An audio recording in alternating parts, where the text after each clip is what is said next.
Hirap ng buhay. Kuya Alex, madali ka ba daw magtiwala sa ibang tao?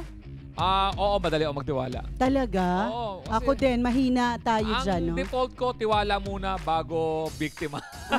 Di ba kasi, di ba dapat ano muna, sabi, trust mo muna din. Pagkatapos, saan mo siya marirealize na nagkamali ka? Kasi naman, ang pangit naman na, uy, masisira naman yung pagkatao mo na napaka ano mo naman, di ba? At saka paano ka magkakaroon ng maraming kakilala kung panay duda mo sa tao?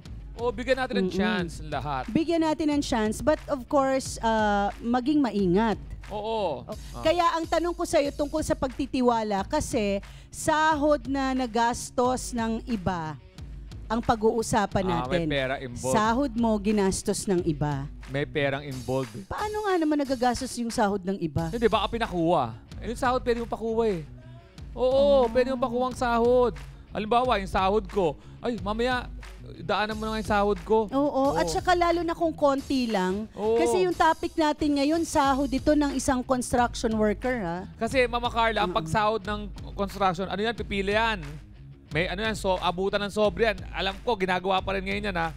Yung sobre, aabot sa'yo, yung kita mo nung isang linggo. Okay. Aabot sa'yo yan, tapos papapirmahan ka lang. Okay. Minsan, dahil, siyempre, maliit lang naman yan. Pinapakuha nga pala ni Carla yung sahod niya. Sabi niya, sige, ikaw na magbigay. Pipirma lang ako. Di akin na.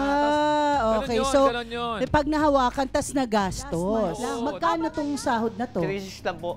3,600. Apo. Bakit napunta sa kanya? Paanong nangyari? Hindi po ako nakapasok kasi nagkaroon po ako ng sakit. Tapos pinakuha ko na lang po sa kanya. Pinakuha mo sa kanya. Apo. Hindi na bumalik. Hindi Hindi dumating. So, anong sinabi mo? Sabi ko, paikuha na lang po yung sahod ko. Nung hindi dumating yung sahod mo, Nagiinom na po pala.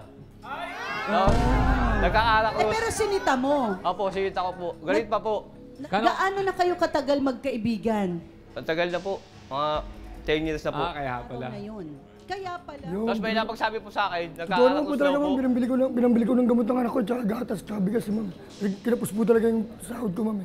Pero bakit hindi mo nagawang magpaalam gayong alam mo yon, maiintindihan naman yung katwiran mo. Kasi nga kung may sakit ang mga anak mo. Dahil kaibigan mo naman si Gilier eh. Bakit hindi mo nagawang magpaalam? Ano ang pumigil sa'yo na magpaalam, na gagastusin mo muna yung pera? Di ba, akala ko maintindihan niya rin, ma'am, kasi ano eh. Siyempre, huwag mong pakialam kasi magpapasokan yung mga anak ko eh. Wala pang ang gamit sila eh. Pinakailan mo pa yung pera ko. Yun ang aling kinikita ko eh. Ano ba talagang pagkakakilala mo kay RJ? Mababayaran niya ba? Hindi. Sa tingin ko po, hanggang doon na lang po talaga yung pangako niyang ulug-ulugan kasi nagawa niya na rin po sa akin. Ano ibig mong sabihin na nagawa Nung sa'yo? nakaraan na buwan, naghihiram po sa akin ng 200 dahil wala po akong barya, 1,000. Ang sabi ko, pabarya mo na lang. Binayaran ko naman sa'yo, nung Merkulis na bumali ako. Binayaran naman sa'yo. Pero nung pagbalik niya, kulang po, 400 na lang binigay. Ang inutos niya pa po yung anak niya. Hindi na po siya umarap sa akin.